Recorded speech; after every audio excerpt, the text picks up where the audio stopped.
Hello and good afternoon to all our viewers on Zoom, Facebook, YouTube, and other social media platforms. I welcome you in another session of informal webinars.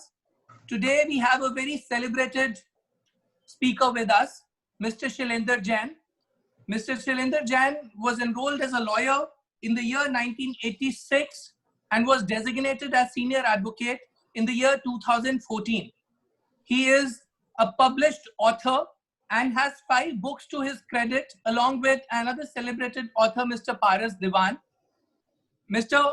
Shailendra Jain has also been a guest faculty at Department of Laws, Punjab University. We all are familiar with the institute also and with Mr. Jain also because we are all alumni of Department of Laws, largely I believe so. And since we are in an informal webinar, I must also acknowledge the presence of Mrs. Jain as well, Mrs. Piyushi Jain. Madam would not know, but many of our students are holding this session today.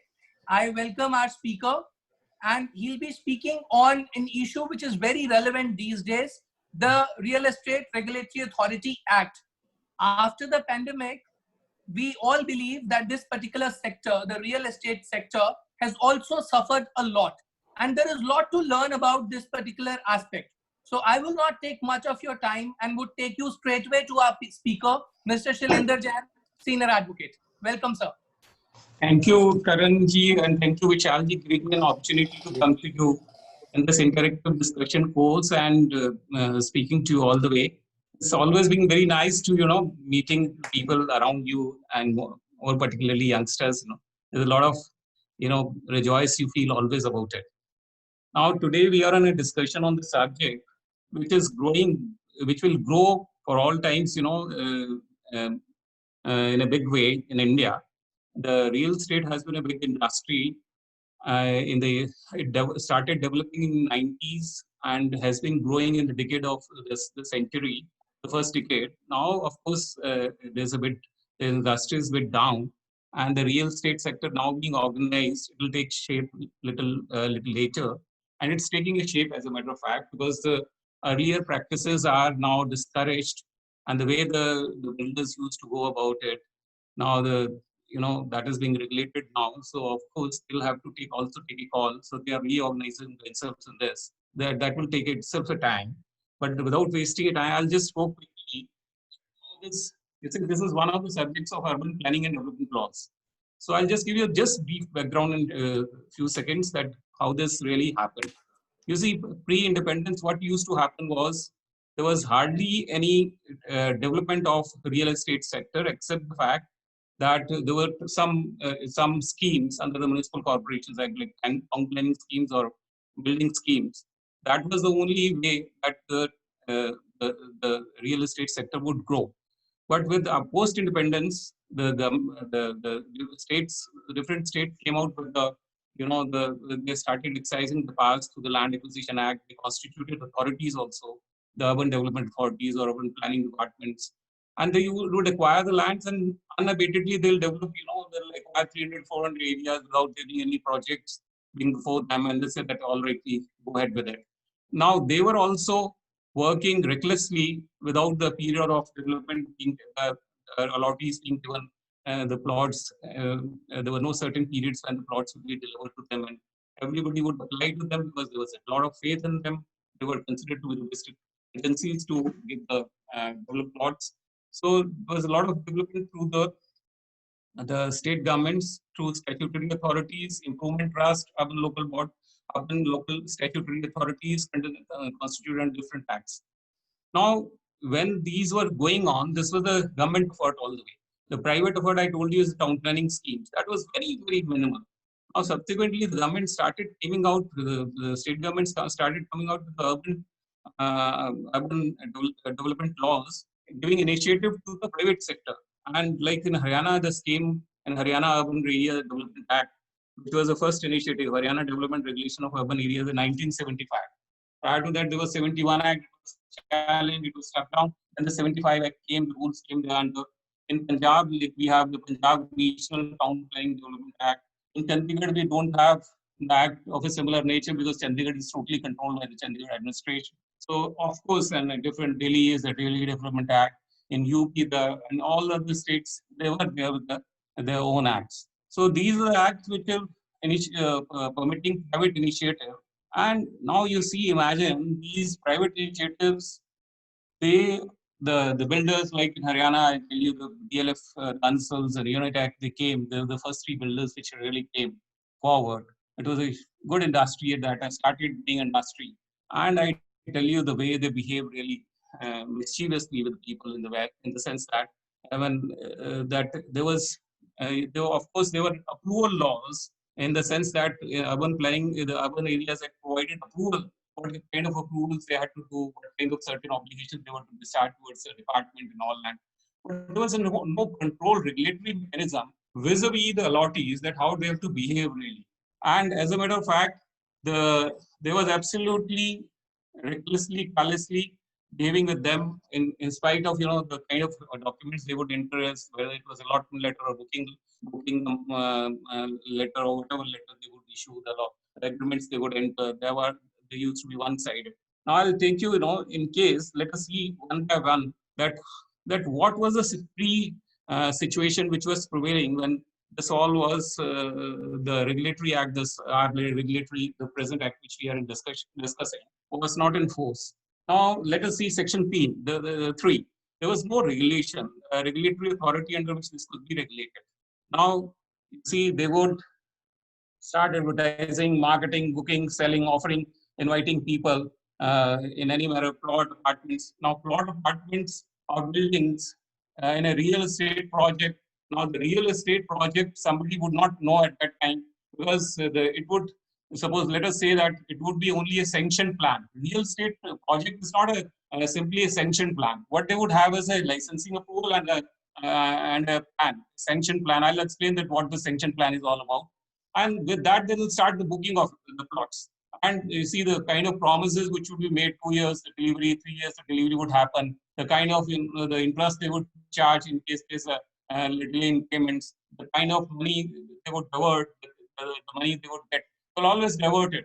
Like, let's assume that there's a project which they launched, and it would invite 100 crores from the people in the shape of the booking amount or the entire consideration. What they would do is 20 crores they'll invest in this project, the 80 crores they'll buy 4 more lands, and they'll start developing all those projects. So this was a diversion of money which they would be doing. So there was no regulation to this effect. And the area you would not know. Now you see we have carved out limit that the development of more than a 500 square yard meters plot would be requiring a registration. That's a very important provision. Now in Haryana, even today, the colony is defined as the less area which is subdivided, which is more than 1,000 meters. Then it will be, now this is a pan-India regulation. So pan-India regulation, they have now limited it to only 500 meters. So this is not for Haryana. Now Haryana, even 1,000, you can subdivide it, create a colony. But nonetheless, you have, even if it is less than 1,000 meters, you have to register under the RERA, even in spite of the fact it is not called as colony. So the act is taking shape now. Now let us assume that once there is no registration, then what the people would go with this. Now there is no application. Now before the registration of the real estate project. Now application requires so many things. So all these things could be missing in a project that was totally in the builder's hand. Now let us see the brief details of the enterprise, which you have to give the name, registered name, and everything. Now nobody would know. You have a simple apartment or some prospectus, some this thing, and you just look and book it on the basis thereof. This would happen even with the development authority, which is now a promoter now under the act. Huda, HSVD, and all, they're all now, as a matter of fact, the developer promoters for the purposes of this act. Now, suppose nobody knew about it. I'll just cite you an example. Let's see, I am a Mukeja builder. I am operating in Gurgaon. There's another one operating in Bombay. And somebody would say that I am related to Mukeja builders of Bombay, and I'm operating in Gurgaon. So what does it mean?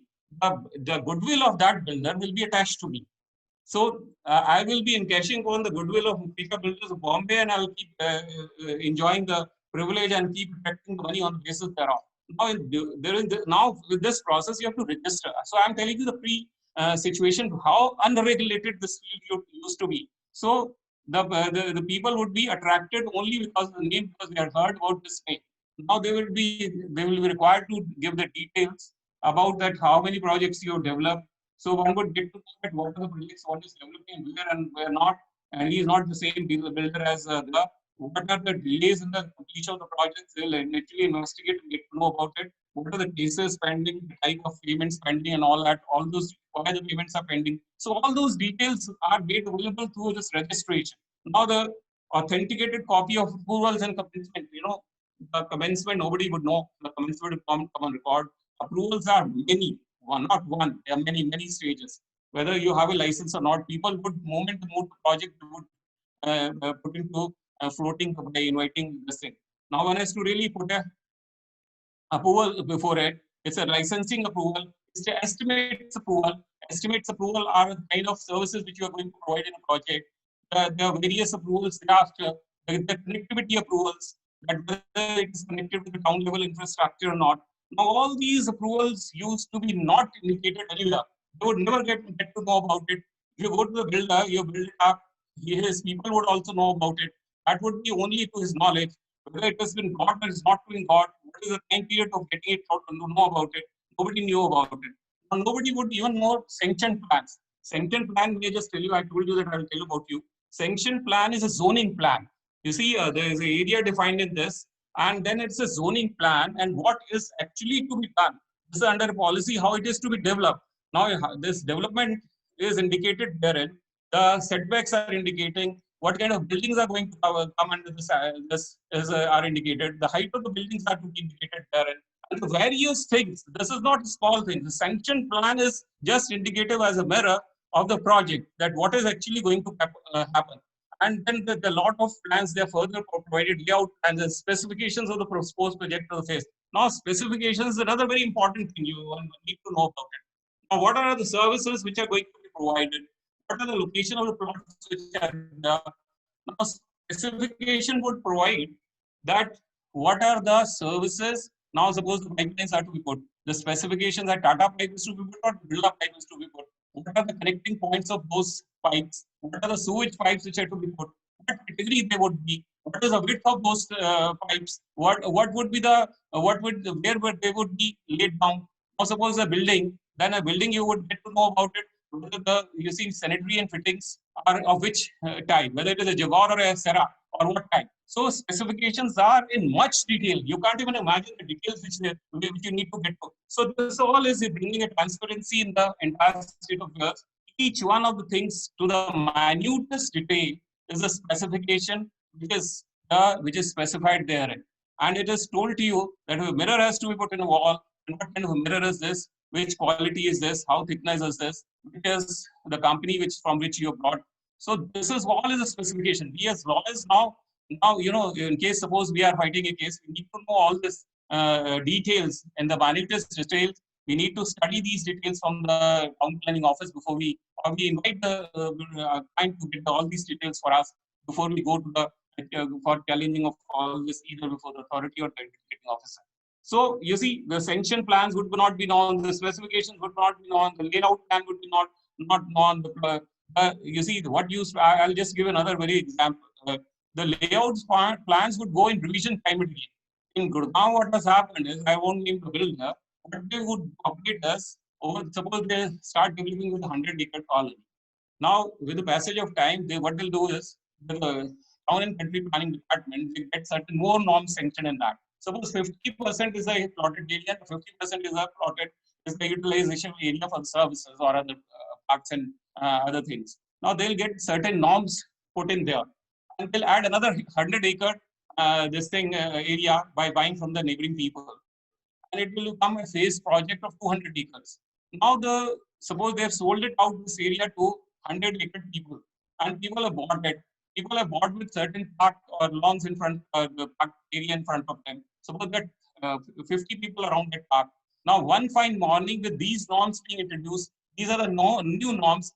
They'll say that, all right, let's have a primary school also in this colony. We'll have a higher secondary thing. There should be one community building in such a colony. There should be some club also in this colony. What they'll do is they'll put this club or they'll put this school into this park area. And of course, they have to maintain 50% of it. But this area, which is a park now, they'll pick it up and throw it in the background of another 100 acres they bought it. and the park will go there. Suddenly you realize in front of you there was a park, and then fine morning this park is gone from you. It has fallen somewhere else, like a kilometer away. Where you have to go now. Now, kindly imagine the width of the pipes which have been put in such a colony of sewage or uh, the water supply lines, the width of the roads which have been put at that point of time, and which was visualizing only 100 acres and 100 acres in which 50 acres was to be utilized, the kind of population which was visualized now. They bought another area and they got added to it. Now they enlarged the project. Now suppose, let's say they put a school over there. The school buses or cars, everything has started coming in that area. That area was meant for only 50 people around that park to enjoy that park. They owned the vehicles were there on the roads. Now there are hundreds and thousands of cars started coming in that area. Now this kind of a development was hardly can be said to be a planned or a this thing. Now everything has been controlled by this. Now I'm just only on section 4 that how they are taking a minute control of it. I see this is a wonderful piece of legislation with the government of India has come about really. Now the plan of development works to be executed in the proposed project and the proposed facilities to be provided thereof, including fighting, firefighting facilities, drinking water facilities. Now there are numerous facilities in an urban developed area which you can provide.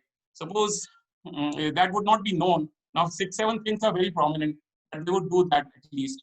But suppose now you get to know that what actually is all about, the plan of development works. Now that's what come in the specifications also, even in the plan of development. Each and everything will have to be really earmarked at what has to be done in this plan. So this all is brought about to the minutest detail. The location of the project, the clear demarcation of the land, you would never know that what is the location of the land. So the project is situated in phase 3 of or South City 3 and all, people will book it up. Now they'll know that what is the location. See, when these projects are drawn, the Khasra areas are drawn. Over the Khasra areas, the layouts are drawn and they are matched. And then the Khasra plan is brought out and it is now a layered plan. So each Khasra land, because in agriculture, even while the land is measured in agriculture terms by villas and canals and marlas, it has a definite area. Now the plan is superimposed thereupon. And once the plan is superimposed thereupon, you have that much of a land. So the department knows that on which Khasra number this plan is coming. So this is the exercise where the department does it. So this plan is also disclosed here, so that you know that actually there's a land on certain Khasra numbers on which this plan is, there's 100-acre colony or 200-acre, 500-acre colony is coming, or apartment building is coming. At least you know it, and you can find out location details of the project with clear demarcation dedicated for the project. Its boundaries, latitude, longitude, endpoints. You can have GPS system to identify all this. Now, allotment letters, agreement to sell and conveyance deed proposed to be signed with the lotteries. This is right at the beginning. It's told you that this is all is there. It comes on the side. Earlier, you would never get to know about it. Everything is before you now, and everything in what shape? In a defined shape. You can always make out what is to be done. Suppose given point of time, a booking letter is given to you. You would not know what agreement is going to go tomorrow, to be entered with you tomorrow. Now you have already given an amount to them, and now you are you are placed under him, under the developer. So it's a one fine modeling agreement is there. You already paid a good amount of it. You have to automatically sign it and dotted lines and say, all right, I have to sign it now. What to do with it? Convenience deed. Now agreement later on will come that this agreement has to be registered also. So when this agreement is known to you, then they see they'll tell you the name, type, carpet area of apartments, whether it's BH1 or BHK2 or what. Exclusive balconies and verandas, exclusive open terraces areas, apartment with apartment if any. Now, ever you would not find in the previous prior to coming this act that what is the super area of a project. With a 10 acres project, how he has calculated the super area. Nobody would ever, and it was never calculated. And each builder has his own calculation. Now all this is standardized. Now this is coming to shape of a regular. You know that what the act has defined it. You have to calculate it in this manner. Your calculation will not do it. So the number of areas of garages for sale. There are certain garages which are common garages which are available. Everybody can find out. Now you see the names and addresses of the real estate agents. Now suppose the builder has some appointed earlier in point of time, some appointed agents. What he would do is they're operating in the market. They said that the project has been sold out, or you see they are operating without any registration. In India, this is a very funny thing that a real estate agent, and all over the world, what happens is real estate agent is only for the behalf of one party. The other party has his own real estate agent, and they both negotiate for a property. In India, we have one real estate agent negotiating for the buyer as well as seller. This is the most interesting thing in India. So he would not even be registered, not known what he is saying. Unless he may say anything. He may be what is his qualification, or you don't know about it. And they'll say the whole project has been sold out. He doesn't know about the project. He's not registered with the project. He's just making all kind of promises or whatever. This project has this thing or that thing. At least now they're registering the people who are dealing with this project. Now the names of the contractors, architects, structural engineers. Now I say that nobody name. No, I say that Habib is my contractor. Let's see, Habib is one of the finest the contractors in India. And let's say that somebody else is a finest architect in India. I just keep taking his name. Now at least one has to register here that who is the person who's developed it. You may be somewhere some small town architect and who has developed it. At least you know it. With a Habib's name as a contractor, Khalid's name as an architect, you would probably give 5 lakhs more as an amount for the real for the plot you're buying or apartment you're buying or building you're buying. At least you make sure that who is the person who has really developed this. Otherwise, a long time ago, what used to happen is the construction companies would show that the 3-4 people would, but nobody would know that who is actually the person who is developing this. So now some declarations this developer has to really make, that he has to ensure that there's a legal title along with legally validated documents. He will put them on site. He'll give the declaration to that effect. All consequences, civil and criminal, now would follow on the basis thereof. Then he'll give all encumbrances, that putting the burden on the lottie, that the burden goes on the lottie or on him. But he knows that what are the encumbrances which are there. The time period when now this is most important. The project completion is very important because the registration for the project is for a certain number of years, and it is only extendable up to 1 year extra in all events. Of course, force majeure is something different, but he has to complete within the time which is given. The registration is being given for that particular purpose. Otherwise, the project would go unendingly. You would never know that. Now, this is applicable to the government projects also, which which the Huda and Glada and all they have been. Now, the project size told you initially 75% of the projects, the amounts which are realized from the budget from the allottees from time to time will be deposited, and a separate account to be maintained with schedule bank. I'm telling you all this about that why this all was misused. There was no clear cut about it. You will collect the money and you will buy another land, another project. You start constructing the other one. This is lost in the way, and the other one is built up. And that project schedule bank to cover the cost of construction and land cost and can be used for that purpose. And if in case you are withdrawing, then you're withdrawing under you see the authentication of architect, chartered accountant, and engineer saying that whatever is you're withdrawing, that isn't proportionate to the completion of the project. So all this was missing when we did not have this. Now the extension of registration is again for 1 year. Of course, there's a force majeure clause. These are not this one can go through by reading the sections. Now see the section. I'll just go come to another section further. Come to section 7. Now what this section really talks about is a revocation of registration. Now if a complaint is received in this regard, so if he has, now the first thing is the damages of course could be claimed. We will talk about later. But if he's making a default in doing anything required in the act of the rules, regulations there, now is violates the terms and conditions of approvals which are granted by the licensing department. The two things, and violates the promoter is involved any kind of unfair practice or irregularities. And unfair practices have all further been defined back. Falsely represented the services of particular standard or grade. So this is, they would say that of course I'll put a helipad over there in the project in the middle of it, and he doesn't provide for it.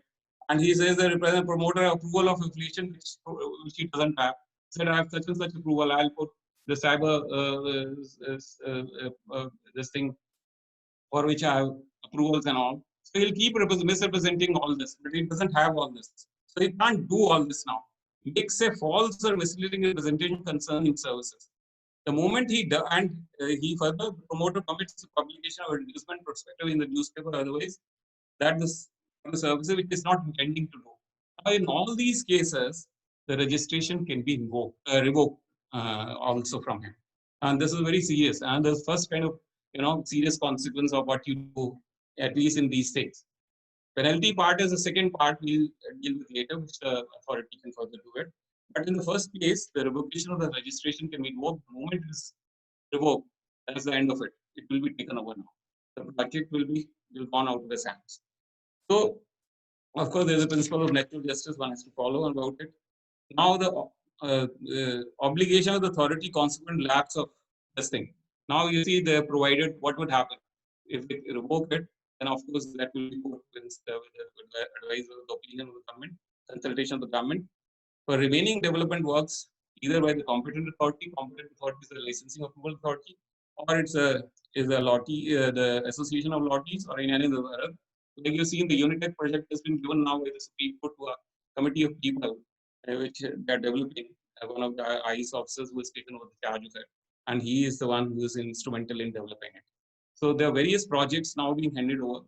They are all being handed over in terms of Section 8 and certain provisions of Urban Areas Act, which really provide for all this. So it's not that once a thing has been put in pipeline, it's not that you can now things can be traced back to the same situation.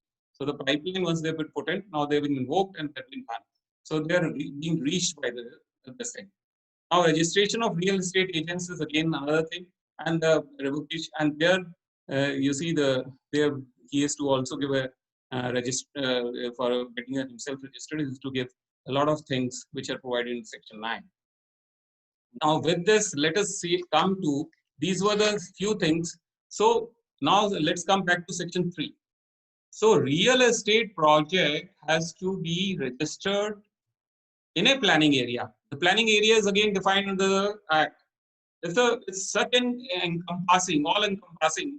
It's a planning area by different names. It is defined as a future planning area or this thing and all, a development area. But if you take the definition and read it carefully, you find that not a single area which is vacant lying in a municipal corporation area or outside it now has been left out of this definition.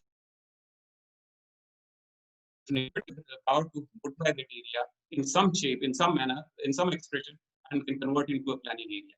So it is very encompassing. So planning area is defined, real estate project is defined. Project is a real estate project's definition is very beautifully defined in this. I just read it out to you.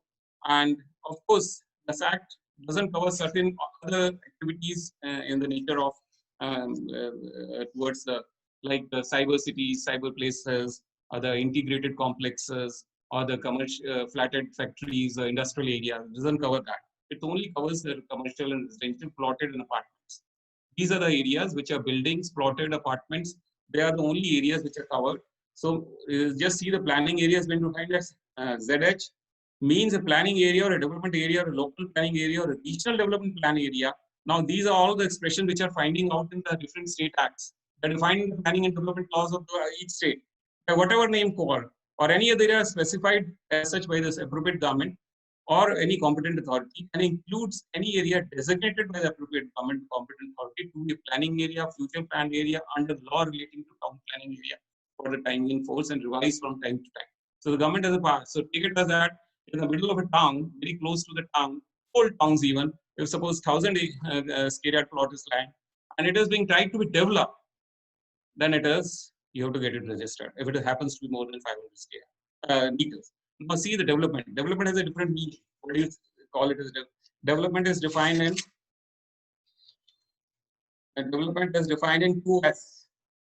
Development is very interesting. Each and every expression you have to carefully read before you read back. It says with grammatical variations, cognate expressions means carrying out the development of immovable property, engineering or other operations. So anything you do by engineering or other operations in over or under the land or making any material change in any immovable property or land or includes redevelopment. So what you do is, suppose a 1,000 meters plot is that. You carve out a street in that small street. Let's see the 5 feet street. So it's a what? It's an operation making a material change in there. So if it is 1,000 meters plot, you carve out a street there. Now it becomes a real estate. You'll have to get it registered because it's more than 500 meters. Similarly, if an apartment building which contains more than 8 apartments in all phases, then you have to register it. So you'll have to right in the beginning, you have to keep in mind that it is my ultimate project, even if it is developing phases, and it's going to have 8 flats ultimately, more than that. So you'll have to get it registered. So it's the smallest box, and the government can further if you reduce it so as to make it this. Now let's see the real estate project. What is this? The real estate project is to ZN.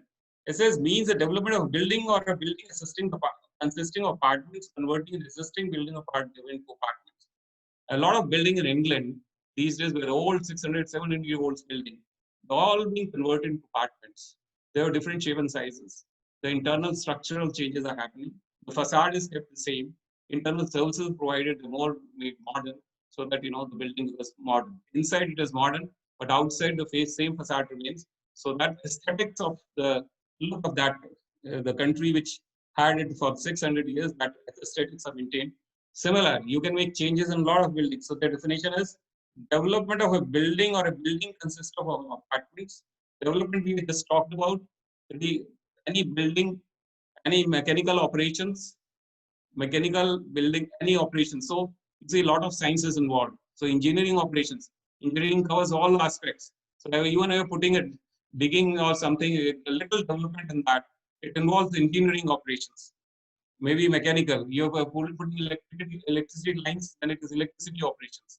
So whenever you're developing, all those operations are coming in between. We normally take it as that, no, it is digging through a spade and all. But a lot of operations are coming in between.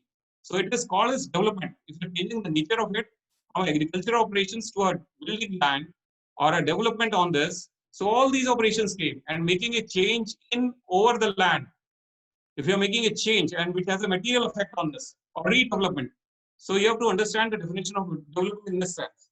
So consisting of apartment, converting an existing building or apartment into apartments, or the development of land into plots or apartments as the case may be, for the purpose of selling all or some of the said apartments. It's not that somebody should sell all the plots or flats in this. If somebody wants to retain even for half of it or 1/4 of it or 2/3 of it, even some of them he wants to sell it, then it will become a real estate project and he'll have to register as a whole. You can't say that, no, the one I'm going to keep it as the one I'll keep separate, another one. You'll have to register as a whole.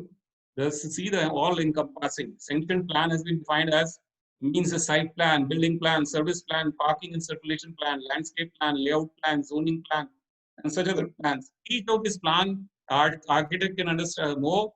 Yes, lawyers should also understand it if you are going to take a practice in this area. We should know about it. You see, the law is becoming all more every day complicated. We need to know that what are these expressions actually mean and what is the interpretation meaning of it. We should know the building laws, the approval laws, everything. You see, the studying a map plan or sanction plan is not an easy job. If there are different lines drawn with different colors, each one has a different meaning. If they are, suppose they are drawn in a different manner, each in an architectural language has a different meaning. So we as lawyers have to have a technical knowledge about the reading of these plans. You can't practice just straight away go to the authority without reading all these plans. When we're writing all these documents from client, from a authority, we have to get all these documents and know to how to read it. And you see while somebody does architecture, these are things which are told to him. At least the basic knowledge should be told to us. Should be known to us also. Now let's see the come back to the promoters and allotee. The promoter and allotee is such a encompassing now that somebody who is developing constructing, you see somebody who is not holding a title, but you see his involvement with the, and he is contributed to the land, he will be treated as a promoter because normally these kind of arrangements happen that somebody comes with finances and enters in joint collaboration agreement with that person who is the owner of land.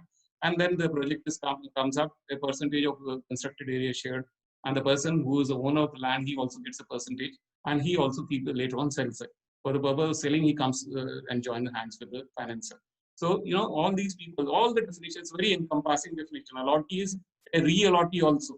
But the only thing which it doesn't cover it is, you see all kind of sales like allotted, sold, or otherwise transferred by the promoter includes a person who subsequently acquires a said allotment through sale. So re-allottee also, a re-transferee also, or otherwise, but does not include a person to whom such plot, apartment, or building, as the case may, is given on rent.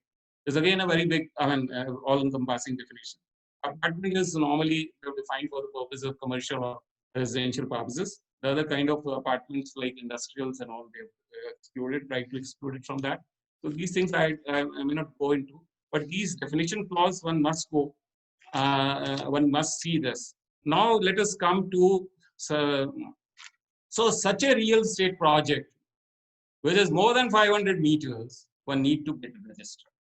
And with registration only, now the application of registration, a whole lot of things have come before the authority. Now authority, now they are later on, they are put on the website. Now everything is known. What a builder, and he has to prepare the whole project right from the first go. The moment he goes in for advertising of project or booking of, has to have, one to end, each and everything he is before him. Of course, certain approvals may not have been taken, but he should know about it. And he has to tell that what kind of approvals he has to take, or what are being taken, what are not being taken, and what are the specifications of a project.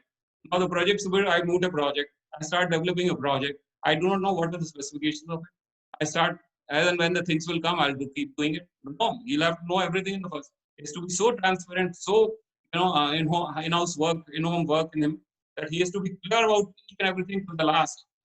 And what is the time period when delivery has to happen? What is the time period that I will be able to construct? He has to equally make arrangements for his contract with the contractors, architects, builders, or you see whosoever are involved in the making of it, engineers and all. Everything is clear. It's in a time frame that things happen. So everything is, so like people come to us lawyers and they say that in how much time the case will be finished. We say that we can't tell you that. We can't tell you then how many years this will be over. We can only tell you that maybe that in 2 years a repetition will get disposed of.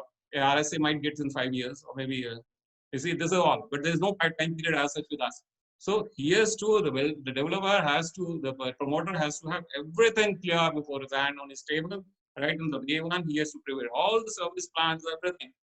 For in engineering or in all these operations, when you come to the step preparing the architectural drawings of a project, then run into thousands. You can't believe that. Suppose even if you have to put a suppose sewer hole, there has to be drawing of the sewer hole. There has to be, you see, suppose there's a water line is passing. You have to create 10 main holes for the same, so that you can have the supply of water for the firefighting operations. So everything to the minutest detail, hundreds of drawings which are prepared right in the first go. The project details are clear in that in how much time will be there, how much is the workforce there, what should be the quality of the workforce which will be involved in the project, what the workmen workmanship will be there, what should be the specifications which are involved in this. Each specification takes a time for this procurement, because you need to procure them right in time to work for the working of it, where to get into all these procurements, so as to the project is also profitable to the promoter. So each one of them he has to specify, he has to decide in the beginning, well, am I going to put Tata products or the Birla products or the Reliance products or local products, and he has to indicate it. They have to take a category this thing. Even the authorities which sanction the estimate for them, they have the quality, they have the list of quality standards, qualities which they otherwise they don't run the approvals. So the approvals are behind. When you go and approve, get a project approved, the 101 things the authorities requires of you. They'll say that you will have a Tata water supply line. You will have a sewage supply line of that category.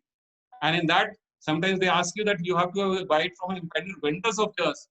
They have shown their pipes to them and they have empaneled them in the list. So there are 1,001 things which need to be done before you do a project like this. It's not a small thing now. So once you register it, and all of things, they come with it. And as well, this registration by itself is a tedious task, and very many of our lawyers will be involved in it. And with the passage of time, now normally the lawyers should also get involved with this, because they involve their own people while getting registered. So the real estate regulators. So, and then everything, declarations what one has to give. He has to see finances. He has to he has to know 70% of the finances he has to, employ in the project. So he has to keep it in mind. He has to build up his own resources, that where from I really get, how much money I'll get it, and how much money from other sources I have to borrow. And then, now let's see the real estate agent we have come. The functions and duties of the promoter. It don't end with it that you given an application and you said all this. No. Then what you have to do is you will be given a web page to enter into it and provide all the details there. And not only that, you have what to do, quarterly update to the list of number and types of apartments, plots as the case may be booked. Why this is necessary?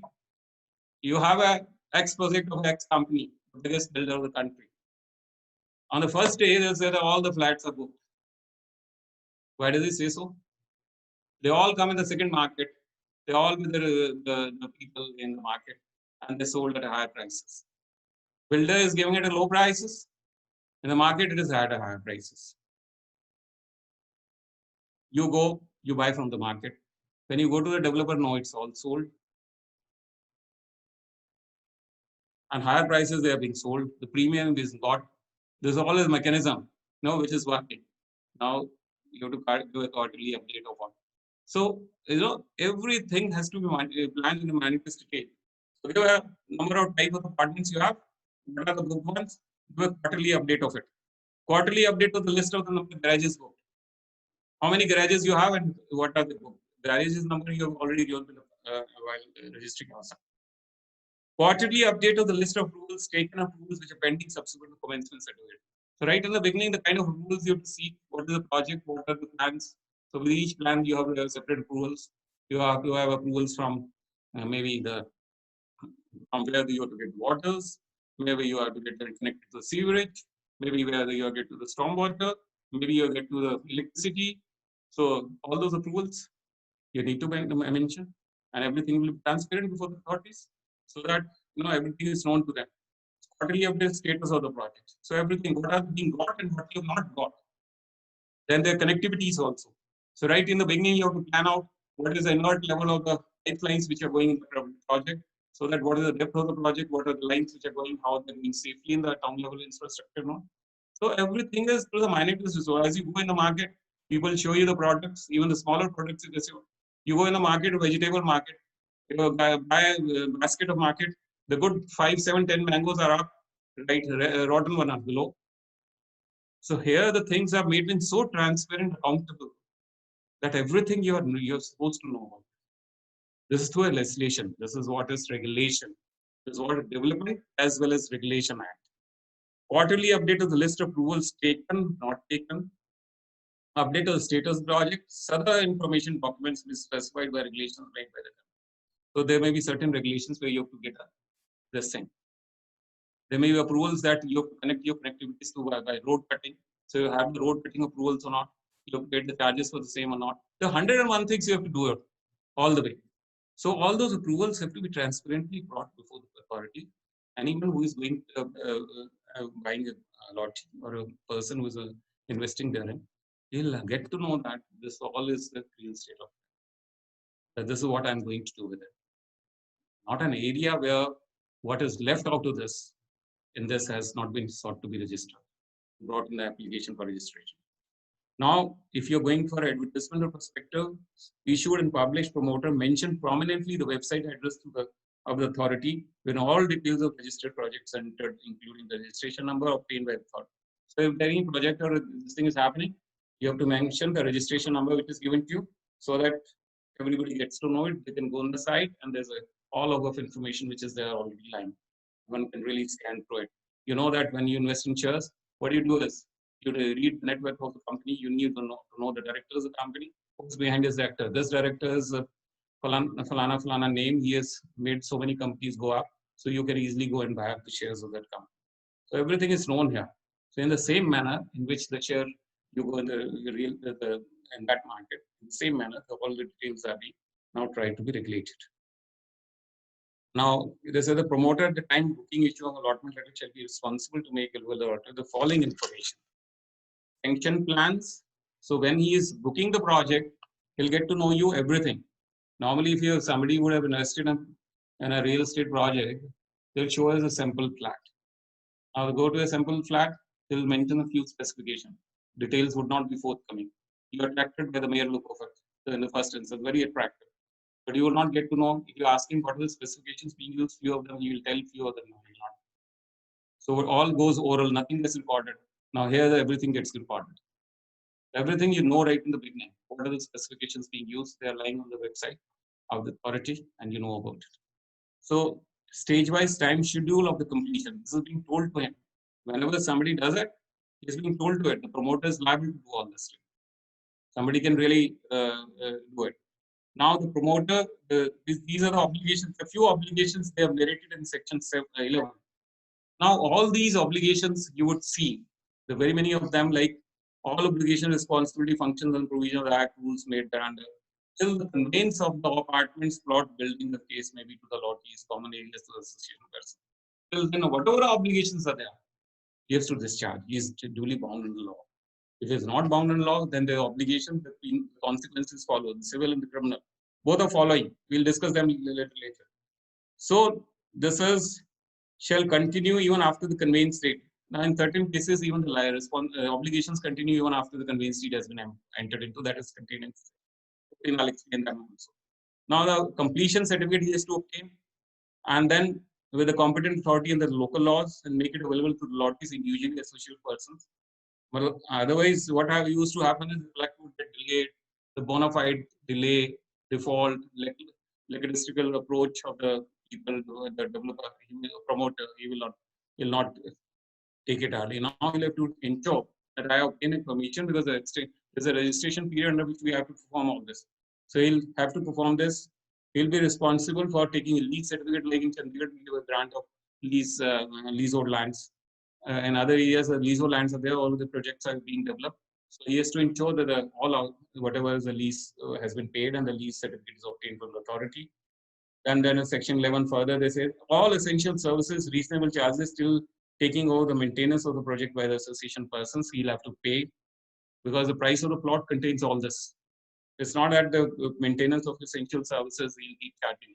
People, the moment they allot, they may put the charges or no. No, he is conveyance till the conveyance is done, and he gives the taking over the he has to pay for all this. Now he is also to the common area. There are two kind of areas in our project. One is the area which is sellable. The another is which is the utility area, utility yards. This utility yards area, this normally this has to be once the promoter has promoted it, after he has taken out his money and done everything, he has to walk out of it. And people have to take over this. So the individual plots obviously has to be given to the individual with conveyance deeds and their possession being delivered to them and with all the documents of title and everything relating thereto. And the association has to be formulated. This association will ultimately run.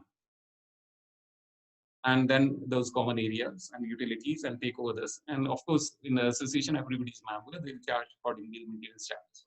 So it's a kind of a self-governance system now. Now, till date, the projects which were prior to this, which are not ongoing projects, but prior to this, all those projects, even the developed promoters have not given the areas. They're charging at a heavy rate maintenance charges. The electricity, suppose in the market is available at 4 rupees per unit or 7 rupees per unit. Suppose they're given a backup, they'll charge you 20 rupees, 30 rupees for giving backup of electricity. So that becomes a lifelong earning ongoing project for them. Now, once they've developed the project, earned the profits out of it, now they are earning through the maintenance services. And it's a huge amount, and everybody paying. And the allottee and those who have become the owners of that subsequently after conveyance, they think that as if they have been rentals for their own properties. So this is all with the old projects which have sought completion prior to the dates I mentioned this project. So this has been, all those unfair practices has been reduced into this here. Now he has to execute a registered conveyance deed of the individual plots and the common areas. He has to register a common deed in favor of the association persons. He has to pay outgoings, all outgoings of the till the physical possession, ground rent, municipal local charges, water, electricity, maintenance, and all that. Till he transfers the physical possession, he is under a bound in law. He has to do it to the respective authorities. let's see a situation. What used to happen? A few cases you must have also dealt with. One of us who's was dealing with that. The EDC is collected the lottery, and he retains it. Invest in another project, and he doesn't give it. What to do with it? And then whatever comes to the department as by with interest or penal interest, he says this is also payable. This is part of EDC. So once we know everything, we have to be very fine in drafting our complaints to the minutest details that what we required in the law, what is required to do, and what he's failing to do.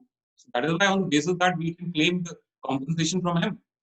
So each one of the acts you need to know that what is required. So section 11 is one where a lot of obligations are told upon him. This guy, you have to promoter, you have to follow this. Rest you don't do it. All right, then you will have to everything you can remain accountable. Even if he transfers it into conveyancing process, he still remains accountable. And not only that, he has to pay the litigation charges for the same. So the act is regulating all this. Each one of the incidents of the rights and liabilities, and to the point has been explained by the act now. Now, even suppose the conveyance deed is entered in your favor. He'll say, no, the conveyance is entered, now I'm not responsible. But the act says, no, you are responsible.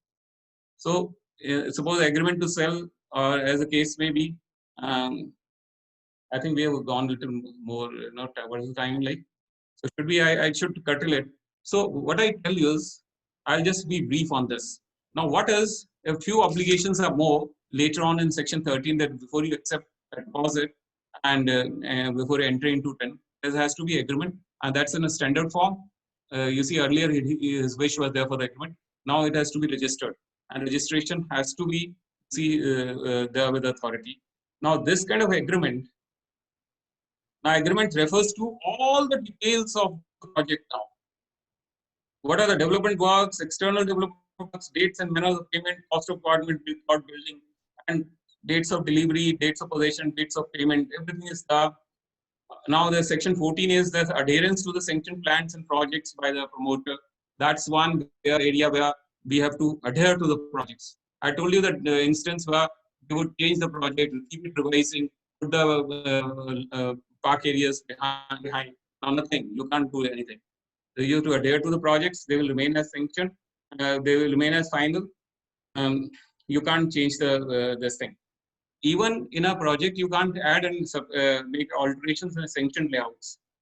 You can't do it. You can only make minor additions or subtractions. The promoter is asked to do it.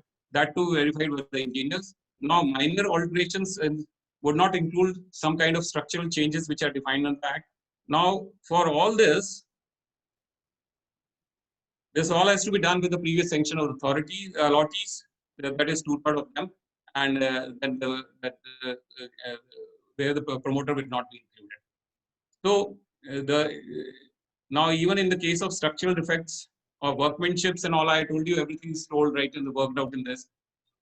Now, if there is a structural defect in all this, then you are accountable for the payment of damage. You have to accountable for rectification of that up to more than up to 5 years more than what after the obtaining of the even the conveyance deed.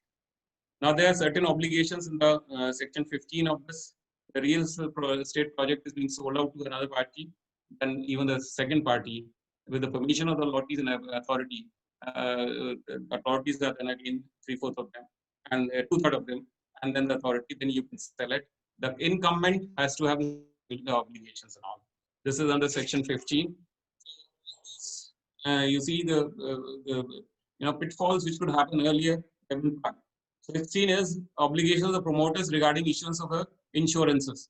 Now the state government will issue notifications at what kind of insurance. Because when it comes in the regulation of act, the state government normally comes with certain kind of insurances, maybe relating to title, maybe while constructing the project, so that any loss happens that is covered. So far we don't know what kind of insurances one has to take, but he's bound to take it all the way. And he has to pass on this insurances covers to the lotteries association persons after transferring the conveyance. Now, transfer of title, again, he has to do it within a certain period. The period has to be prescribed either in the local laws. If it is not in the local laws, the act gives a time period within which he has to enter the conveyance. That says 3 months of the occupancy certificate, which is legally bound to take under section 11. And similarly, that he will hand over the possession and all the necessary documents. Documents are always sanction plans, everything.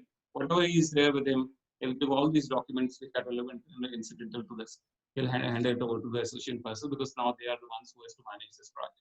This all vision and all those things have to be done in a particular time frame. Now, 18 is talks about the return of the amount of compensation. Now, there previous to this, there were two sections, 12 and 14. 12 was where the prospectus notice or advertisement which was given, and where that's not correct, and there were damages again. Obligation promoter regarding veracity of advertisement or prospectus. So, whenever somebody gives on the basis of advertisement notice or prospectus, or on the basis of a model township and all that, it sustains any loss or damage by reason of any imperfect false statement included therein shall be compensated by the promoter in the manner provided. This is one compensation which is provided, which is to be adjudicated by. This is one specially provided. Otherwise, all these provisions, I'll just explain you briefly a little later. And all these provisions which I'm referring to, they're all accountable for compensation to be provided by virtue of section 18. Non-registration, even they're giving not information, and then subsequently all those things. Everything has to be accountable by the compensation by virtue of section 18.3. And this section 14, adherence to sanction plans and project specifications by the promoter. Now, if this there's some defects, charges, aggrieved lotteries may entitled to appropriate compensation if this is not done. He has to rectify it within 5 years. Further, within 30 days of pointing it out to them. In case they fail, then they'll have to pay the compensation. Now, 18 is the third point where the return of amount which is amount given and the compensation has to be provided. In case the promoter fails to complete or unable to give the possession of apartment or a building in accordance with the term of the contract or as he is promised within the period of completion, date specified for the period of completion, or due to discontinuance of business as developer on account of suspension. The word suspension has not been defined in the Act. This has to be interpreted by the courts. But revocation has been defined. Now, in case there has been a revocation and he becomes he is discontinued from the business, then on the lottee's demand, he can withdraw from the project, and without prejudice to any remedies, he'll have to give money back with interest. And here's the one expression which is used: interest at such rate as may be prescribed on his behalf, including compensation in the manner provided.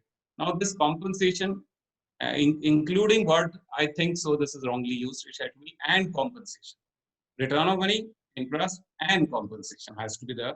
There are certain expressions I am finding while reading the Act, but still a bit of correction is needed, reading on is needed by the courts subsequently, So one has to pay.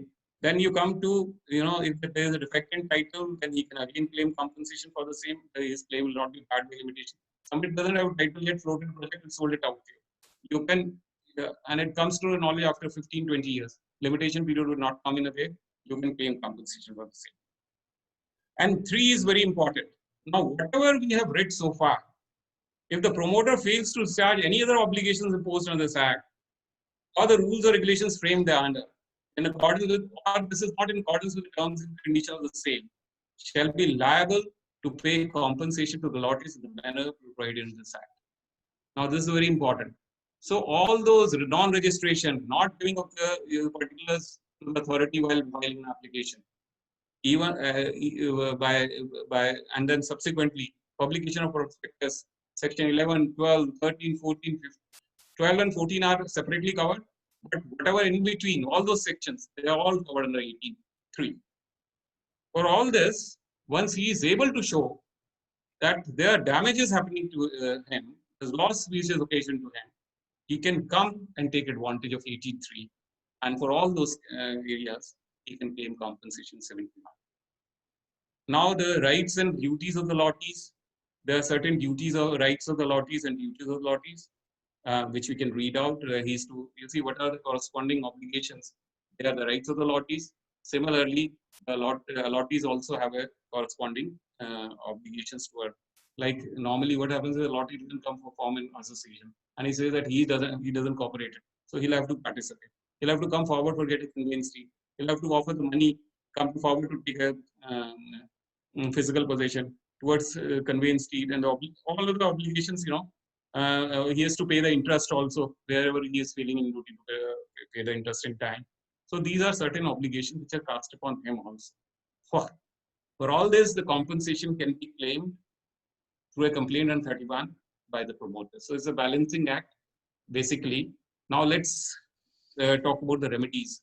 What are the remedies? Section 31 is the one where the complaint is to be filed either before the authority or the adjudicating officer. Now let me make you very clear right from the beginning. The act has a scheme. There are certain administrative functions like registration, maintaining website, all those things have been there with the authority. So there the adjudicating officer has not been there. So adjudicating mechanism is like this. Authority is given with administrative functions. They'll maintain that. Apart from that, if there happens to be violation of any of the provisions 3 onwards, then there are penalties which are provided from 59 onwards. So the authority is a competent authority only for imposing of the penalties. And those penalties are in the case of a promoter, 59, 60, 61, there are 3. And then if suppose authority makes an order, direction or something which is empowered in the under one of the provisions of this act, which is can make directions, that is 37, then it is empowered to make directions. Directions, promoters as a case may be, binding on them. Directions of all kinds, even for payment of penalties, order or direction. So they'll have to pay it and they're bound. So if those directions are not fulfilled, then subsequent penalties are. And those penalties are in the shape of criminal liability. Otherwise, 59, 60, and 61 are the penalties which are civil liabilities. And the maximum limit is defined. It is a civil liability of the kind where it doesn't have any criminal effects. If somebody pays the money, it's all right. But there are limited sums. The maximum sum is defined that how much is one has to pay. But in spite of that, suppose the developer can be, so mischievous that beyond that he is doing certain acts. Then he has to be given directions. It could be interim directions or whatever. It can be directions of restraint also. Somebody is constructing a 20-story building project. He's constructing 2 stories above it. He says, all right, penalty I'll pay, it doesn't matter. Suppose penalty is to the amount of 50 lakhs and he's gaining out of the project 2 crores more and going ahead with it and sold it out. So immediately he'll issue a direction, stop it. If you don't do it, then for that, again the penalty is there. So you see, and if those directions are not followed, then it's an imprisonment also. Imprisonment and then penalty. But that is a criminal consequence. That is compoundable also now under the rules. So act is visualized with authority, civil penalties, and then criminal consequence of imprisoning him and sentencing him also. All right. So act is divided into this manner. So you'll have to read that the 59 onwards is the penalties, which are civil penalties, and later on it is sentencing. There's a difference between 2 of them. So it is in the case of real estate agent. It is in the case of a lottee also. There are various sections.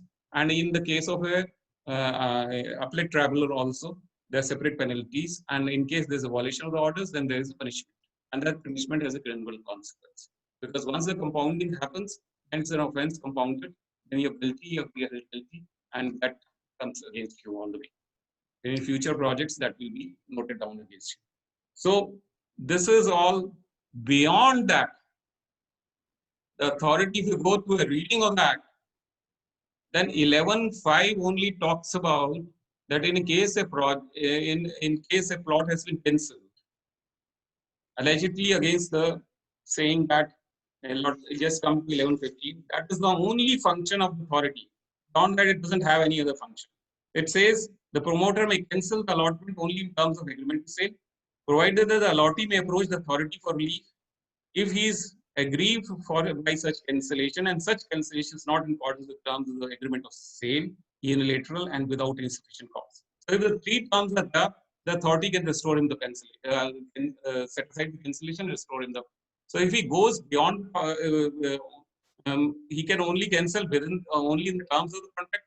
If he does it without that, if it is unilateral, it's beyond the terms of the agreement of sale and without the sufficient cause, then it can be set aside. If it is any other reason, then it is again with the adjudicating officer. So only very limited power of, this is the only when well-defined power. Otherwise, this authority doesn't have any other power of adjudication, of granting compensation or interest in any of the provisions of the Act. Now the adjudicating officer. Adjudicating officer has been the power of 12, 14, 18, and 19. And 18.3 by itself covers all the violations under the Act.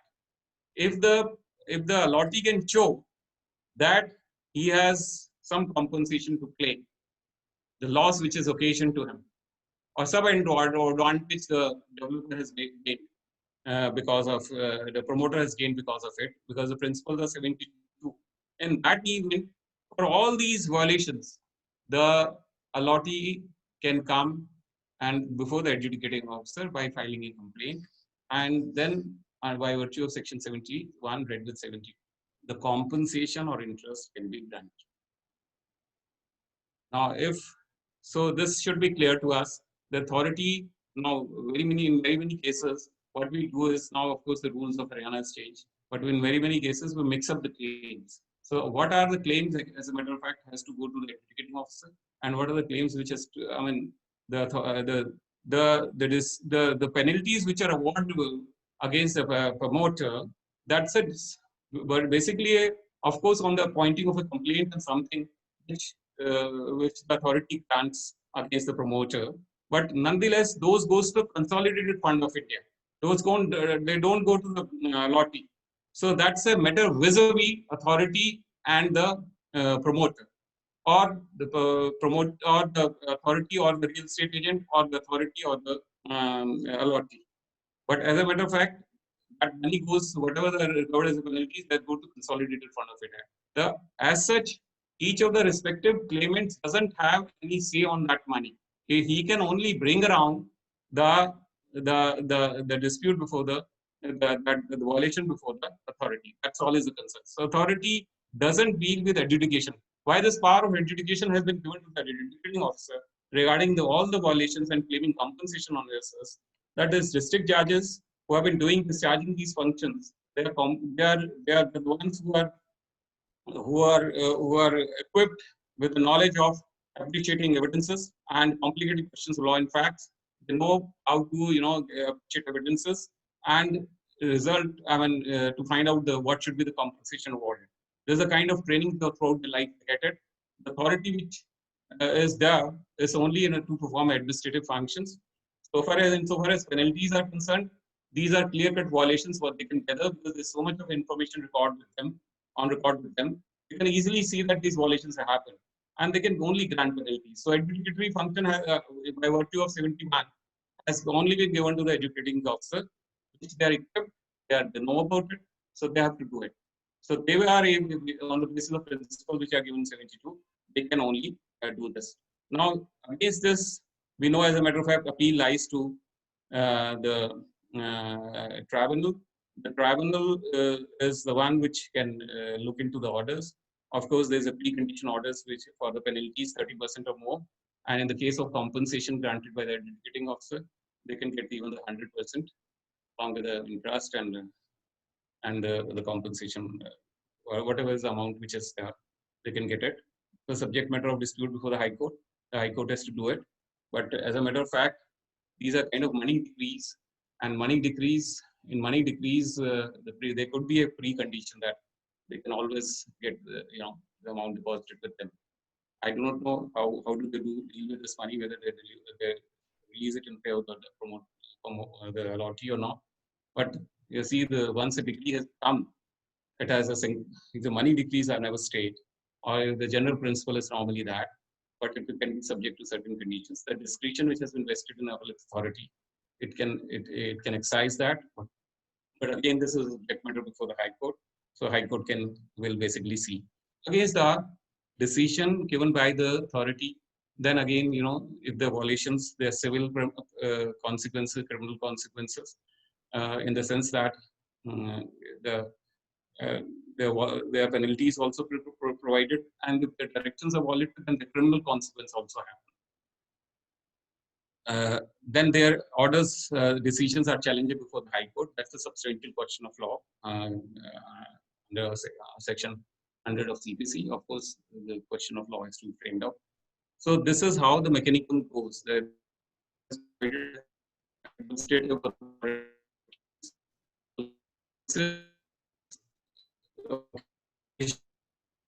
persons has been for us, then they can be withdrawn and come before the authority. This authority has been given a power. The executive officer has been given power somewhere. The authority has been given power. They can always raise an issue, send an issue for reference before the competition commission for their adjudication of India. So rectification of orders is there. So this is how this act is operating. I am yet to see from the provisions of 3 to 19 that anything which is still amiss, which could not have been covered by these provisions, and which either the lottery or the promoter or the against each other couldn't have can't claim as a compensation. They've tried to cover each and everything with the experience of the issues which had been arising between the promoters and the lotteries. And everything is a very encompassing act. It is far more better than the consumer forums. Because, of course, the only thing with the consumer forums is a mental harassment, because there you get an injury, mental harassment. That's the damages which you normally get in the sum of 25,000, 50,000. Otherwise, is always better. It's a speedy mode of recovery. The consumer forum is more busy with other works also, because there are a lot of services on goods and services, the other disputes they're dealing with. So one need to come to a specialized authority, which is this, where one can come and which is just deal with this thing. So this is all. So my final submission is that adjudicating officer is the one who is to settle all disputes. So only one dispute has been given for is 11.5, that where the cancellation has been there, it can be set aside. But otherwise, all the disputes which are adjudicating nature, where the compensation is involved. Now, compensation involved, the principle is given in section 72. Just look at that, and then I'll sum it up. This has taken a little time. It's a new subject. Actually, I little went into detail so that we understand all this. The amount of compensation disproportionate, normally 72B is a principle under which we work under the contract law. That is 73 of the Contract Act. The amount of loss occasioned as a result of default. This is normally is a principle. They have given 3 more principles. The amount of disproportionate gain or unfair advantage wherever quantifiable made as a result of default. So while granting a compensation, this can be given. The repetitive nature of default, they can take into account. Such other factors which the adjudicating officer considers necessary to the case in furtherance of justice. Sometimes like loss of profit, which is very difficult to prove, but somebody can take this into account. But no injuries, mental harassment or mental this thing can't be granted under this act. This is our usual contract. Contract is defined, the contract law would prevail. 4 principles have been carved out under which the damages can be granted. So these damages under the law can be, as it is, granted to the either the promotee or the owner, promotee or the promoter or the lottery. So intercede, they can. So we should be very clear while defining that what are the principles under which we are claiming the compensation, what are the violations correlated with them, that for which we are claiming the compensation. So of the act. While in the interactive section, while we deal with that, maybe that's a few things gets more clear. Thank you, sir. Thank you so much. What a wonderful session it has been. And hearing you, in fact, reminds me of the good old days in High Court when you argue with such vigor and energy. And in fact, that's what we've seen today also, that you've explained this act so beautifully. I've myself attended so many webinars, but never seen so much of clarity qua the functions of and the powers of authority and adjudicating officer, because that's the dispute you would know is still pending in the Honorable High Court. A lot of matters were adjudicated by the authority, which ought to have been done by adjudicating officer. So today it is pretty clear that where we have to go in case we have to file and what is the dispute when where we have to file it. Thank you so much, sir. We can just start with a question and answer. I myself have a few questions. I'll start with that itself. So so you started with a very relevant topic, sir, over there was that suppose a plan has been made which says there are 4 towers, presuming there are 4 towers where apartments would be built in a project of about say 10 acres or whatever. There would be a park, there would be so and things.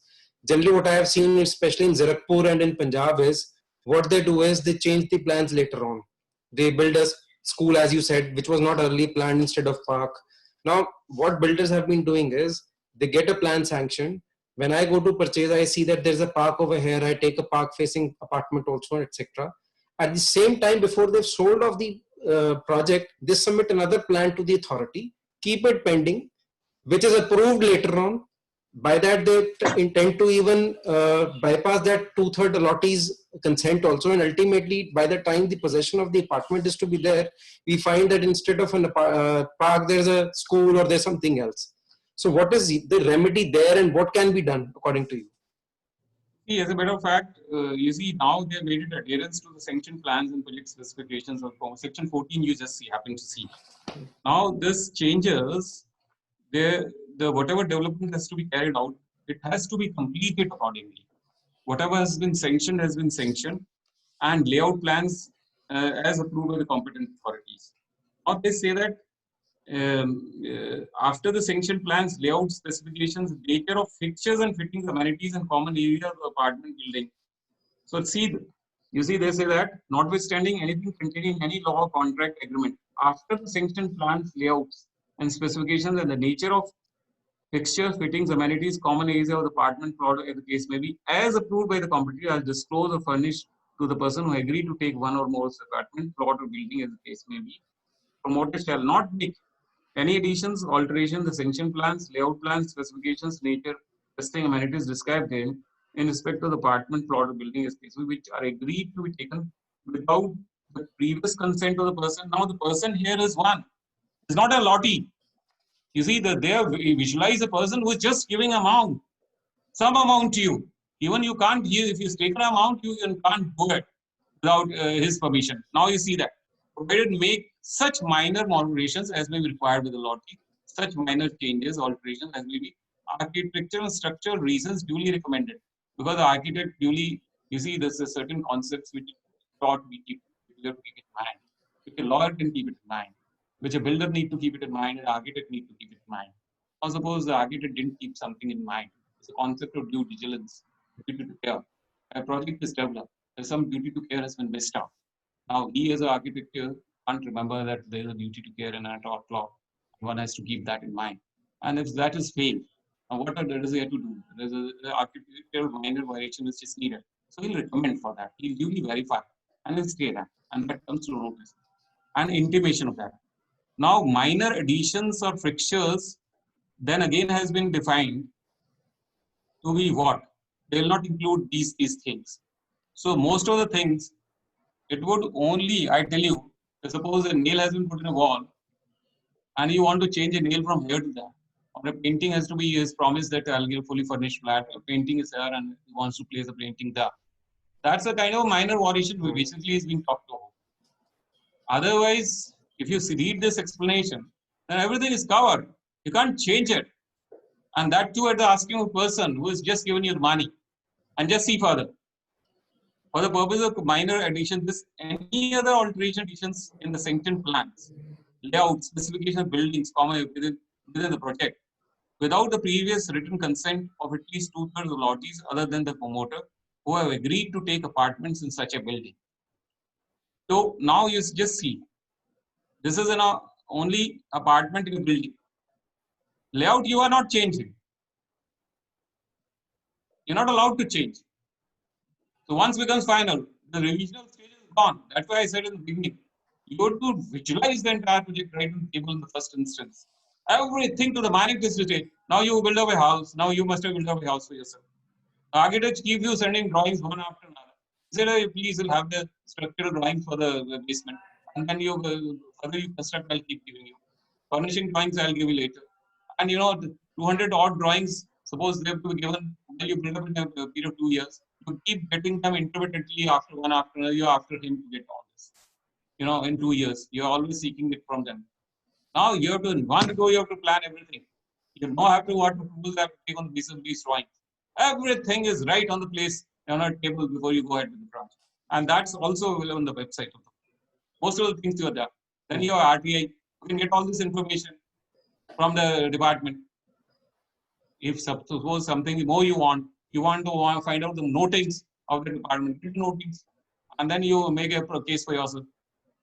I've seen numerous cases which need to be that you need to get an RTI information and then to prepare a case.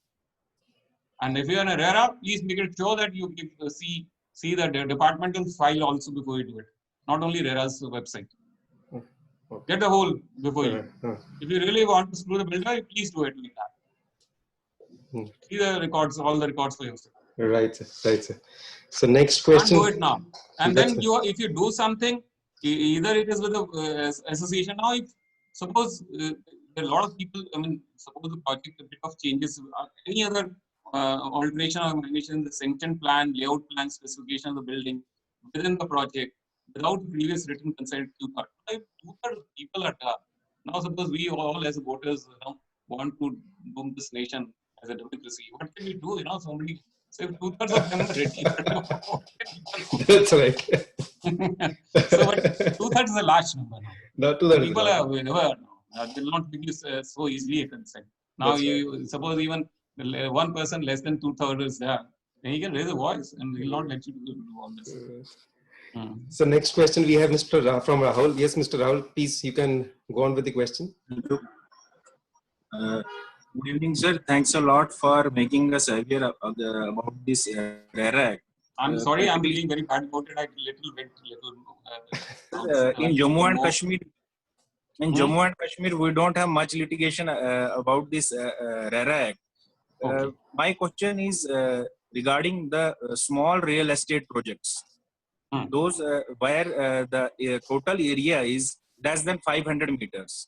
My question is whether sanction is required for such small projects under master plan, and second question is what type of sanctions are required for those small real estate projects which are around 3 to 4 stories. What type of sanctions are required for that? You see, this local planning and development laws is a state-dominated project. So far as approvals is concerned, it comes in the social and economic planning of the state list. So there they provide for it. Now, any proviso, 3 subsection provisos, to I guess come to they can reduce the limit. Suppose they want to say that even 200 meters, more than 2 meters, you have to have a registration. But insofar as the Act is concerned, it talks about the registration more than exceeds 500. Any development of a real estate project with RERA has to be exceeding 500 meters and 8 apartments. But if we want to have lesser, the Jammu Kashmir government can always, do it. And there's a provision in the Act by which they can always do it. I'll just mention that provision. They say section for the purpose where there's a provided the appropriate government considers necessary, it may reduce the threshold below 500 square meters or 8 apartments case may be inclusive of all phases for exemption from registration under this. So they can reduce the limit and they can do it. You can ask the government, and that should be very good. I was pretty about to touch, some of you are the real estate lawyers practicing before the RERA. I was about to touch a few more subjects because the time was too short today. You see, I was wondering because 90%, 5% of the development which is taking up around our country is an unauthorized construction. And when I was reading and preparing for delivering this lecture, I found that even all those areas where 95% of areas beyond are, because where the buyer and the seller, overnight developers, they go develop few roads and then run away. This can be covered under this. You can file complaints even in those cases where, so that, the real estate sector gets developed. Complaint like, unauthorized colonies. Every 5 years, the government regularizes them to backdrop. and they have made out the actual parliamentary acts also. Now we can bring them all those areas also in our towns where we belong to, and then we can bring under this act. This act would cover registration part, application for registration, all this is missing. And all those allottees, they don't get a piece of paper of allotment only. No registration, no conveyance deed, no delivery possession is on the basis of that allotment. And all out, there are no outgoings, so nothing is paid. There are no services estimates got sanctioned. All is abolition. So all those areas are also covered in that. So this beautiful piece of legislation which is with us now. In fact, they've started entertaining complaints where the complainant says that this project is registrable and they have not registered it. So that's very wonderful. Yes. So I was wondering, the few areas which still need to be, I was wanting to deliberate upon you. The government is not promoting the real estate sector. The infra of the town is not developed before a real estate promoter is asked to develop, because the infra is lacking. You develop a project, the connectivity to that project to the town level infrastructure is still lacking. The EPC charge is so much that the real estate sector people are really feeling this thing. Now with all these approvals, now they have to sort and they bring in transparency into this. That they are getting discouraged. People are getting discouraged. So on the one hand, the government should have to, do a lot of working at their own end, so as to bring. Now suppose the real estate sector, I want to bring a house for myself. If I have a money of 25,000, 30,000, 40,000 rupees per square yard at the rate of that, then I can go to these real estate people or the Marta and all this. If you want to have lesser than that, if I'm poor people, then they go to the unauthorized colonies. And they are 95% of them. Yes. The real sector, which is with approvals, they are only 5%. So the whole town is developed with the same infrastructure developed by the government. The unauthorized segment is also putting the sewers or whatever they are utilizing that infrastructure, and that is all free of cost. What kind of counties are we developing all over the country? We don't have a single town in the country which is based on planned development, where the real estate sector is basically approved. Nothing. 95% of each, and forget about Chandigarh, Mohali or Panchkula, where you're blessed people. We are all blessed people here. But forget about the rest of the country. It's a very bad, stable condition. That's right. In a year, 5 years time, you get 5,000 colonies. In a whole state. Karan, you want to ask a question? Yes, I have a question. Yes, Karan, please go on. Thank you, Mr. Jain, for a very comprehensive and holistic view of the RERA Act. So my question is, in your address, you mentioned two aspects. One is the revocation of registration. Going by the present set of circumstances, I believe that revocation of registration is not a punishment for the developer. Rather, it is a punishment for the people who have taken the plots or flats in the particular housing project, because the builder is anyway willing to abandon it. You see, that's the case of where the government is taking care of the fact. The government should take care of the fact, because a lot depends on the government while giving approvals and all, because that is not in the control of the registering authority. The government also should tighten up while giving the approvals and all that. What are the, you see, of course, there are provisions there with them also. They see your balance sheets, they see the funding, how much funding you have, what kind of financing you can do it. That's a requirement at that. And whenever you join the collaboration agreement with the landowner also, they see who is in the back end financer and what are the funds we can provide. So this needs to be a tightening up at this level. That's why I said always see his records also. And you can always put the government also. There is some place where even the government can challenge the orders of the authority. I've seen before the Panchkula court, sometimes they are called upon when they granted the completion certificates, and where they were not needed to be given for the treating them as the projects which are completed. Then they said that no, there are certain states which have also come. So they need to be also tightened up. Of course, I don't see that you can make a party in the scheme of the act. But we as lawyers normally sometimes go beyond the act also and do certain things. So you can always make them as parties so that things can be highlighted. This is one. The revocation is one thing which can get moved. But you see the damages, penalties, all those things can be there where you can really continue with it. But even when the revocation happens, there's a remedy under Section 8, where the government can fix the allottees or the competent authority or the association authority or any other manner, where they'll keep on. Once the thing has been put in the pipeline, that will be taken to the logical hand. It's not that this will be without that. So it is taken to the logical end. So government now then the RERA works with the government and take action as it deems fit, including carrying out the remaining development works by the company. And then your remedies are always there. Your remedies will not lose. You see, your remedies under the law, the compensation part, even for the violation, suppose it is revoked, how does it matter? You can always go in 71 before the authority. And for the penalties also, why can't you go to the authority? And penalties, it's all right. They could be very nominal also for the 10%, 5%. But that is done. So Act takes it has is a twin-edged, sword, in the sense that on the one hand penalties are there, on the other hand compensation part is there. Both the things can follow at the same. And So one more. If you're Yes. all dishonest people in the country, you can't do anything. No matter what can you will see. The Act has tried to do a lot of things covered, and with the passage of time, a lot of things will be ironed out, and maybe the things become a little more stringent. Act can always be brought into this thing. But for the present, I see that there are a lot of things which they have covered. Most of the things they have covered. Right. And sir, one more aspect, prior to the existence and when the RERA came into picture, there were not much coordination between various departments. Now, do you think that the RERA Act as such is somehow able to fill that void of communication? No. That's the same thing. That's what I'm saying. There's a lot taking of it regarding government level. Government is the same.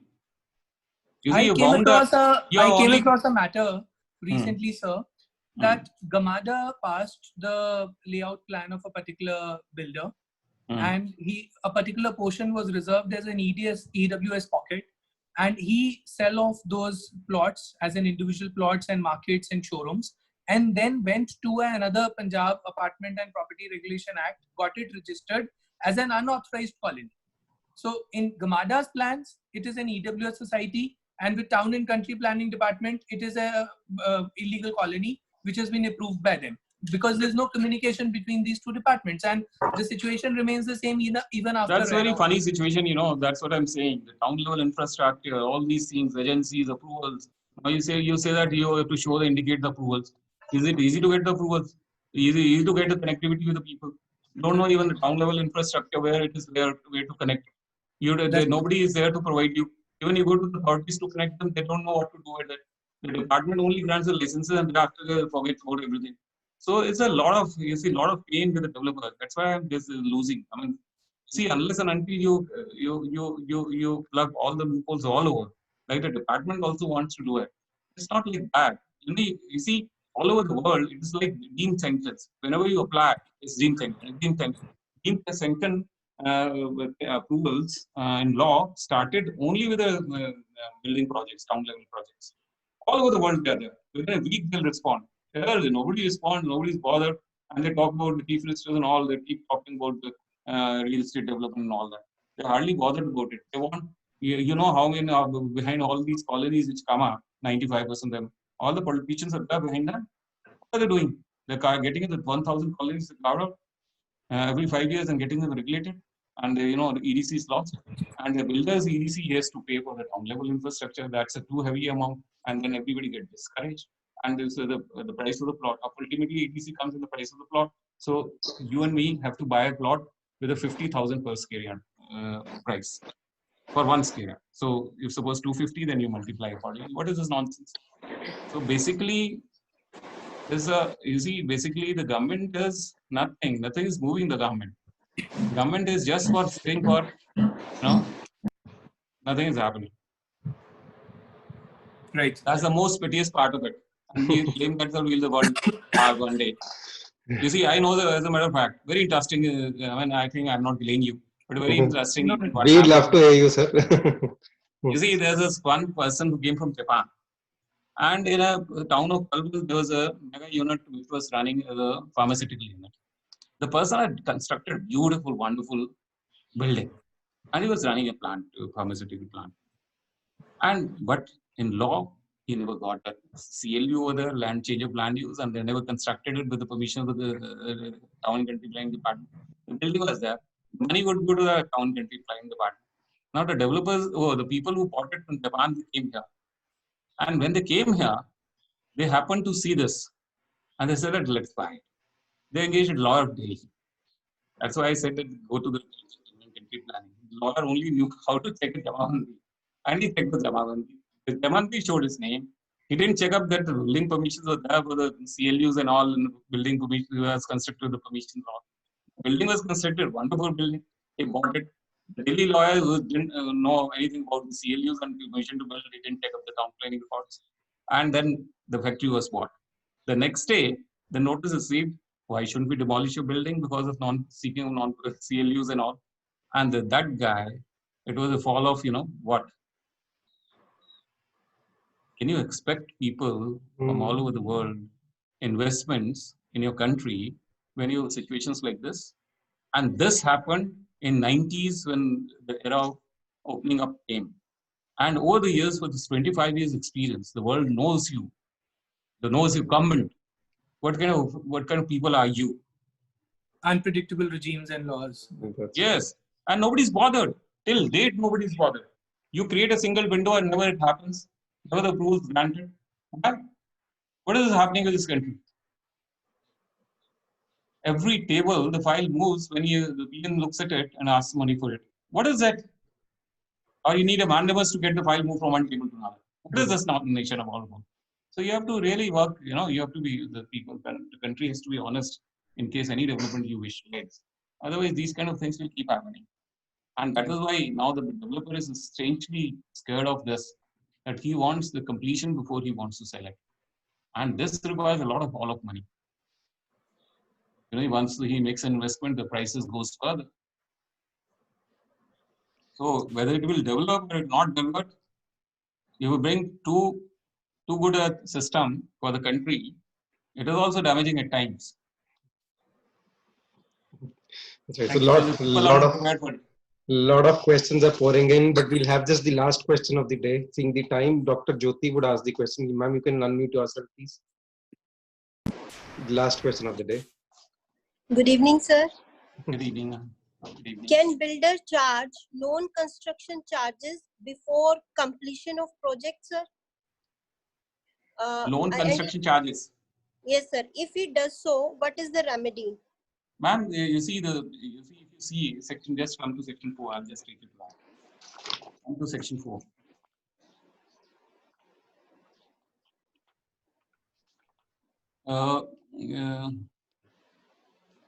The authenticator of rules. The first is registration is to give with particulars in the phases, then sanction, and then this thing, location, this thing. Ma'am, E is to time period undertakes, less. L, you see, come to B. 4 to L and B. The land is free from encumbrances as a case with details of encumbrances such lands include rights, title, interest, name of any party or such land along with details. Sometimes arrangements are right from the beginning. He gives a facility to you. Let's see, I'll arrange a loan for you. And those are kind of tried.